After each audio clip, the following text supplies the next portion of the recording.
मग बाबासाहेबांचं नाव आहे तो संविधानाला कारणीभूत आहे, त्याला तुम्ही संपवायला निघालाय.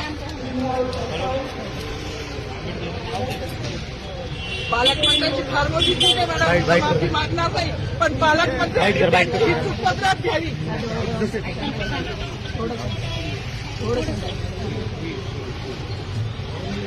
मला मीडियाशी घेणं नाही मॅडम, मला सस्पेंड केलं, मी वाळूचे गाड्या उपसी, मी माती काम करीन, पण बाबासाहेबांची ओळख पुसून येणार नाही, मला सस्पेंड करायचं करू शकता मॅडम. बाबासाहेबांना संपवायचं काम करायचं नाही.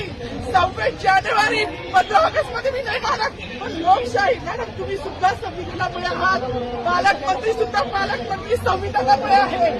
कोणताही जातीभेद नाही, सगळी समानता केली आहे. बाबासाहेबांचं नाव आता तरी भाषणात येईल, मग तरी भाषणात येईल.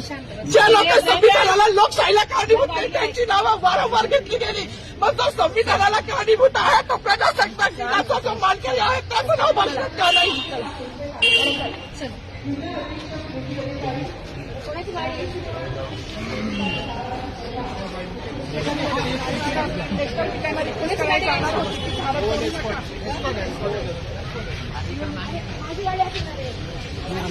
थोडी